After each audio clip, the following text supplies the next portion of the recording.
Le 17 septembre prochain, la CGT appelle une journée d'action nationale sur un éventail de revendications assez importantes. Les retraites, la protection sociale, le temps de travail, mais aussi la revendication principale qui est l'augmentation des salaires. On sait que, pour l'instant, seule la CGT appelle. Philippe Martinez a appelé à la sortie de sa rencontre avec le nouveau Premier ministre, en n'étant pas content des échanges qu'il a eu avec lui. Aujourd'hui, on est au mois d'août, c'est compliqué. Il y a évidemment cette crise sanitaire qui pèse telle une chape de plomb en fait sur la société aujourd'hui. Et partout on voit beaucoup de camarades qui pensent qu'on a tort de ne pas appeler à la grève générale. Ces dernières années, on a eu la loi travail, la loi El Khomri, on a beaucoup mobilisé. On sait comment ça a terminé avec le 49.3 de Manuel Valls, du gouvernement de Hollande, du président Hollande. On a eu les ordonnances Macron, on a beaucoup mobilisé, et encore une fois, elles ont fini par passer. On a eu très récemment des grosses mobilisations sur la retraite qui là ont peut-être un peu fini en queue de poisson avec la pandémie du mois de mars. Pourquoi, alors que toi qui es président de l'Institut d'histoire sociale de Seine-Maritime, pourquoi aujourd'hui on n'arrive pas à mobiliser l'ensemble des salariés sur leurs droits? Et pourquoi certains de nos camarades qui, on va dire, reprochent à la Confédération de ne pas appeler à la grève générale, pourquoi ce thème de grève générale ne prend pas aujourd'hui? Comment dans l'histoire il a pu prendre? D'abord la grève générale, en fait la grève générale elle apparaît à la fois souhaitable et inaccessible. Souhaitable pourquoi? Au regard d'abord de la situation qui est faite aux salariés, que tu viens d'évoquer. De ce point de vue, l'appel à la mobilisation dans la période que l'on vit est plutôt la bienvenue. Et inaccessible parce que la grève générale a toujours renvoie plutôt à un mythe, enfin renvoie à une utopie. Alors une utopie évidemment qu'on peut partager, mais c'est un débat récurrent. C'est un débat récurrent qui est aussi vieux que le mouvement ouvrier et que le mouvement syndical. Avant même la création de la CGT, un an avant, en 1894, il y a un premier congrès qui se tient à Nantes. Avec un congrès commun entre les bourses du travail et le secrétariat national du travail. Et de quoi ils discutent? Eh bien de la grève générale. Alors ils sont pas d'accord, mais il y a une majorité qui se dégage tout de même en faveur de la grève générale. La CGT n'est pas encore en place, la CGT est créée qu'un an après. Et c'est assez tendu, le débat est d'ailleurs très tendu, puisque une partie des congressistes, d'ailleurs, quitte la salle. La tendance de ce qu'on appelle à l'époque les guédistes, quitte la salle. Ils se promettent de se revoir l'année suivante, 1895, année de la création de la CGT au congrès de Limoges. Et de quoi on discute au congrès de Limoges, le premier congrès constitutif de la CGT? On discute de beaucoup de choses, de la situation faite aux salariés, bien sûr, à l'époque, mais on discute évidemment de la grève générale. C'est vraiment, et ça prend beaucoup de place dans le Congrès. Dès l'origine, dès la création de la CGT, le débat sur la grève générale prend une place très importante. Alors, tout le monde n'est pas d'accord, mais quand même il y a une majorité qui se dégage, à tel point que le Congrès de Limoges, constitutif de la création de la CGT, va procéder à un référendum dans le Congrès. Un référendum, avec une question. Alors la question c'est celle-ci, qui va être soumise aux congressistes, c'est si jamais les cheminots, les salariés des chemins de fer se mettent en grève, la décision est prise pour les soutenir de s'engager vers la grève générale. L'idée est que une grève des cheminots pourrait servir un peu de locomotive à une grève générale.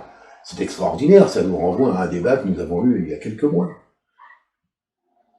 Donc, une majorité se dégage, il y a 140 organisations qui votent pour, et pas des moindres. Toutes les grandes organisations de la CGT, celles qui ont le plus de syndiqués, se prononcent pour la grève générale si jamais les cheminots sont engagés dans la grève. 3 ans après, 1895-1898, la Fédération les salariés des chemins de fer, décident de faire la grève. Et bien rien ne se passe. Il n'y a pas de grève générale. La grève générale n'a pas eu lieu. Et puis ensuite, la grève générale a été brandie comme une menace, à juste titre d'ailleurs, puisqu'il s'agissait d'une menace de grève générale au cas où il y aurait la guerre. Et là, nous sommes avant 1914. Les syndicats allemands prennent la même décision que les syndicats français, et on connaît la suite. La grève générale, non seulement n'aura jamais lieu, puisque ni les syndicats allemands, ni les syndicats français s'engageront dans cette voie, mais au contraire s'engageront dans la voie de l'union sacrée, qui a conduit à la guerre et à un consensus nationaliste sur la défense de la patrie et tous les thèmes qu'on connaît. Et la boucherie qui s'en est suivie. Alors ensuite, évidemment, la grève générale, la CGT ne l'a pas trop menacé d'engager une grève générale, notamment jusqu'en 1936, mais en fait, quand la grève générale se déclenche en France, elle n'est jamais décrétée par un syndicat, jamais, ça ne se passe pas comme ça, les choses ne se déroulent pas de cette manière. Et d'ailleurs, même en 1936, puisque lorsqu'on parle de grève générale, la référence est souvent 1936-1968, même en 1936, on ne peut pas qualifier de grève générale ce mouvement au sens du tous ensemble et en même temps. Puisqu'en 1936, par exemple, les cheminots ne sont pas en grève. Les services publics, pour l'essentiel, ne sont pas en grève. Et puis c'est un déferlement, un bouillonnement, il y en a qui partent en grève, d'autres qui reprennent le travail lorsqu'ils ont obtenu satisfaction, mais malgré l'importance du mouvement, on ne peut pas qualifier ce mouvement de 1936 de grève générale. 1968, c'est autre chose. Nous avons là, effectivement, une grève générale, ce qu'on appelle une grève généralisée, c'est-à-dire c'est vraiment le tous ensemble et tous en même temps. Juste, cette période-là, on a une période que souvent d'ailleurs on efface ou on a peu de repères, c'est cette période, on va dire, qui est fin de la guerre, donc on a le Conseil national de résistance, la mise en place d'un grand nombre d'acquis sociaux qui sont encore valables aujourd'hui avec la sécurité sociale, notamment qui sont profondément attaqués, etc. Ces derniers mois, encore plus particulièrement, mais même si, d'après ce que j'ai vu moi dans le film La sociale de Perret, de J. Perret, ça a été attaqué dès le lendemain en fait à la Sécu. Mais on a cette grande période en fait qui va de la fin de la guerre à 68 où finalement on n'a pas l'impression qu'il y a eu de grands mouvements de grève. On va dire en tout cas l'histoire de nos camarades, on ne retient pas ces périodes-là. Il y a évidemment, tu l'as dit, dans tout le début du siècle, il y a cette période de 36. Après on saute quasiment de 36 à 68, il y a plus de 32 ans, si on enlève la période de la guerre, on va dire qu'il y a 25 ans, en fait, où on a l'impression qu'il y a une espèce de paix sociale, mais avec des revendications gagnées, puisque on passe à la quatrième semaine de congé payé, troisième, quatrième semaine de congé payé, dans une période où on n'a pas l'impression qu'il y a de grève générale, jusqu'à effectivement la fin des années 60. Oui, enfin bon, la 36-68, on peut pointer quand même des éléments déclencheurs. Même si on ne sait pas, on sait jamais à quel moment, à quel lieu la grève générale peut se déclencher. Moi, je cite souvent cet exemple de Rosa Parks, cette femme noire qui refuse de se lever dans un bus et qui va déclencher un mouvement inédit contre la ségrégation et contre l'apartheid en fait. Mais combien de femmes avant Rosa Parks ont refusé de se lever dans un bus sans que ça provoque la moindre protestation? Mais voilà, et ce jour-là, en 1954, à ce moment-là, dans ce lieu-là, eh bien, ça déclenche ce mouvement. C'est un peu comme ça que les choses se déroulent aussi pour une grève générale. On ne sait jamais quand les choses peuvent démarrer, à quel lieu, à quel moment et pourquoi. Mais bon, on peut quand même pointer quelques éléments, des éléments que je dirais déclencheurs, qu'on retrouve en 1936 et 1968, qui existent aujourd'hui, mais qui n'existent pas. On ne retrouve pas tous ces éléments déclencheurs. Le mouvement déclencheur, 1936, c'est un corps social complètement brutalisé. On est au lendemain de la Grande Dépression, de la Grande Crise de 1929, qui atteint la France et l'économie française au début des années 30. Les salaires sont très bas. les conditions de travail sont déplorables, le salariat vit des conditions de vie et de travail vraiment, vraiment dures, difficiles. Il y a beaucoup de mouvements de grève, et on a ces éléments, c'est un des éléments déclencheurs. On retrouve cet élément déclencheur aussi en 68, ce même élément, c'est-à-dire, on est même si les 30 Glorieuses, on parle des 30 Glorieuses, on arrive à la fin des 30 Glorieuses, mais ça aussi, les 30 Glorieuses, c'est pas pour tout le monde.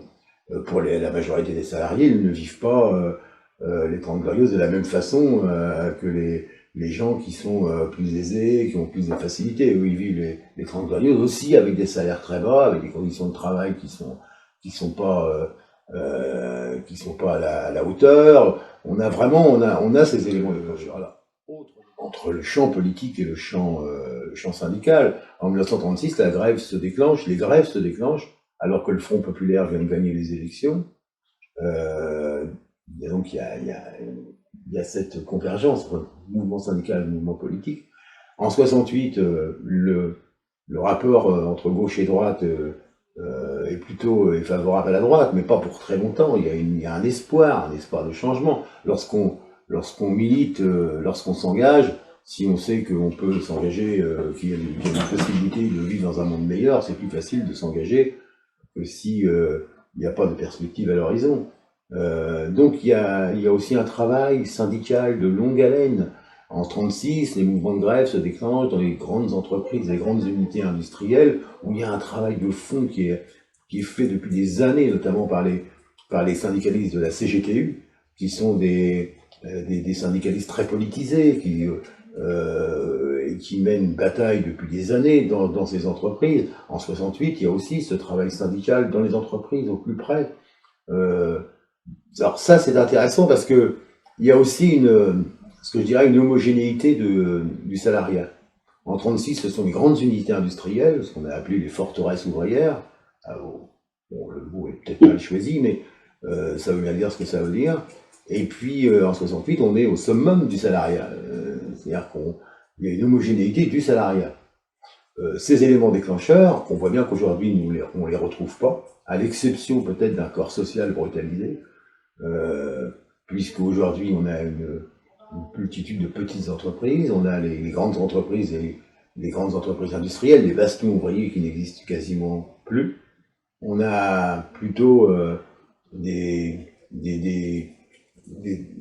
obstacles qui sont pointés dans toutes les réunions syndicales qu'on connaît bien, c'est-à-dire des syndiqués isolés dans de petites structures, des unions locales qui ont peu de moyens, des déserts syndicaux sur un certain nombre de territoires où il n'existe aucun syndicat, l'externalisation d'un certain nombre de salariés, y compris dans les services publics, des phénomènes nouveaux qui apparaissent, l'ubérisation, l'auto-entrepreneuriat,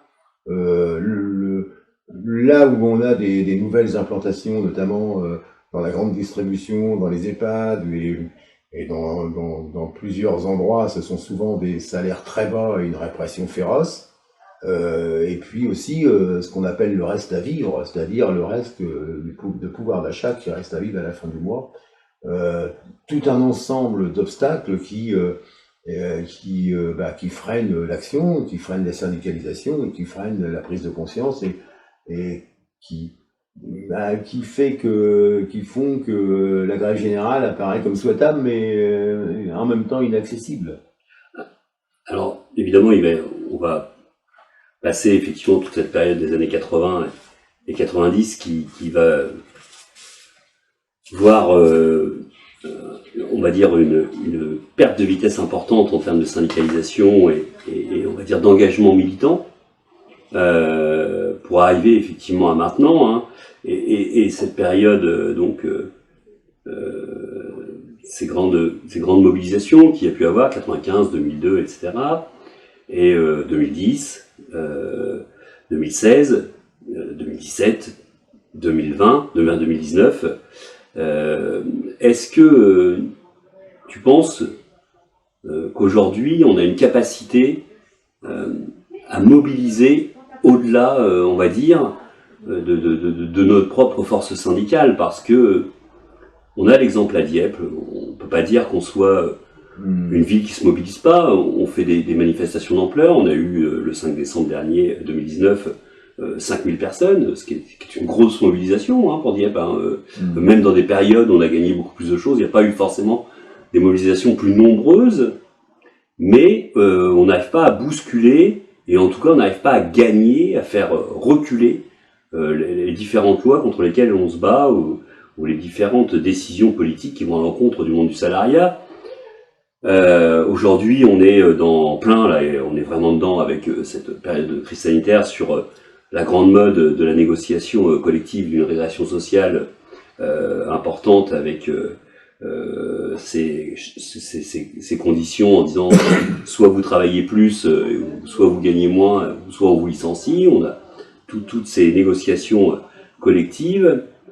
Les salariés ont l'air parfois d'accepter le couteau sous la gorge, hein, et comment, d'après toi, on pourrait s'organiser pour convaincre tous ces salariés qu'une grande mobilisation, et ce qu'on pourrait appeler donc, peut-être pas une grève générale, mais en tout cas une grève massive et importante, serait l'occasion de gagner des droits sociaux.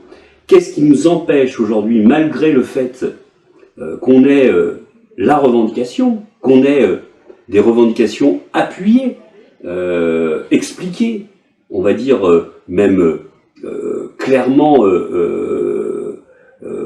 faisables. Je pense par exemple à la grande revendication des 32 heures pour travailler tous, pour travailler mieux, à la grande revendication de l'augmentation de salaire qui relancerait l'économie de manière importante. Hein. Si un salarié gagne 100 € par mois, en plus, hein, moi, catégorie C de la fonction publique, je parle de ce que je connais, de ce que je gagne, c'est 1450 €. Si j'avais 100 € de plus par mois, je les mettrais dans l'économie. Bien évidemment, je vais pas les placer.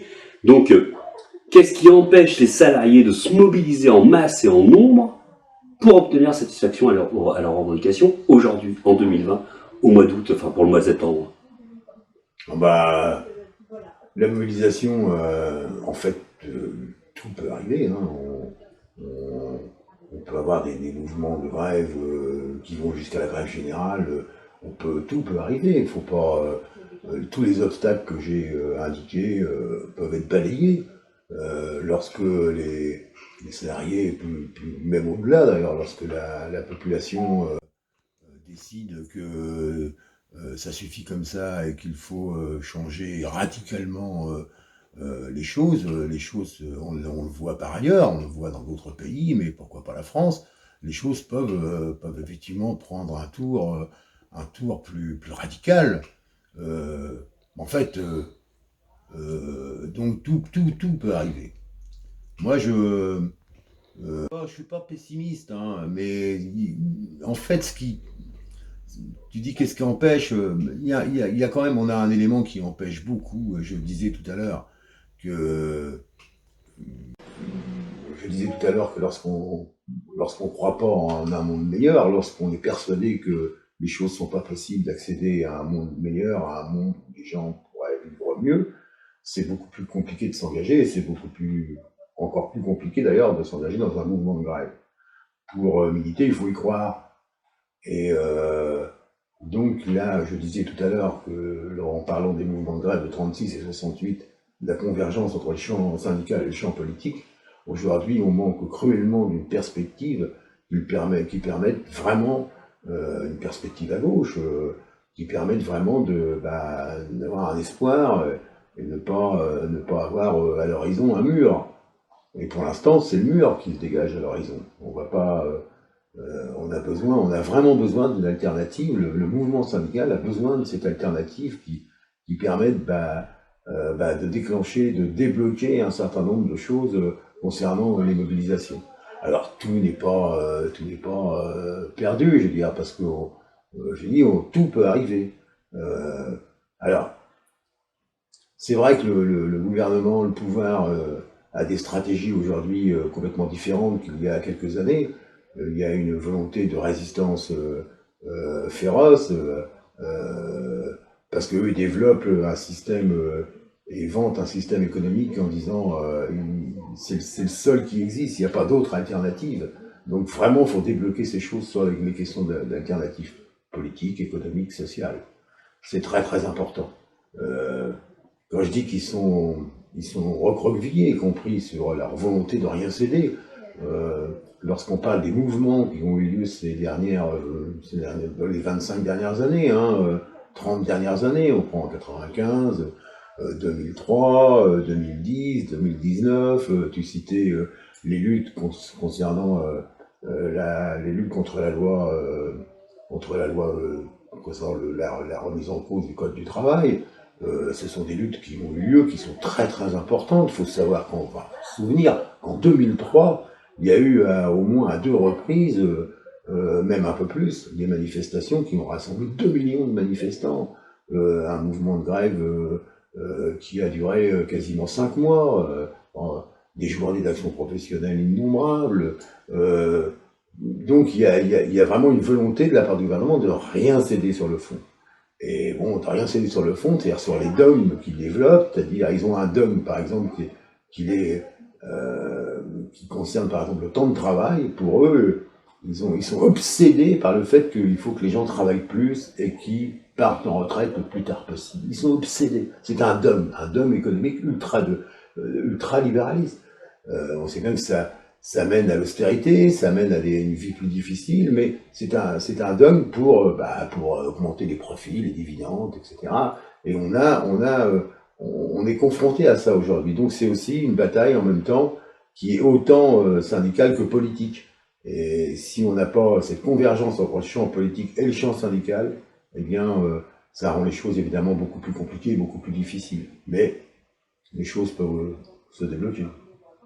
Ok, Jackie. Bon, merci. C'était une rapide discussion à bâton rompu autour de la grève générale, qui reste une revendication de beaucoup de camarades à l'intérieur de la CGT.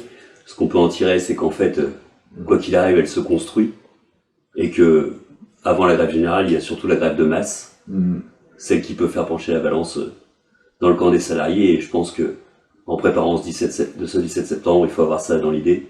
C'est que l'espoir, puisque tu as parlé à de nombreuses reprises de l'espérance, je crois qu'il faut que les salariés reprennent l'espoir, l'espérance de gagner, l'espérance d'un monde meilleur. Et je te donne rendez-vous le 17 septembre dans les Reliefs alors. Pas de souci.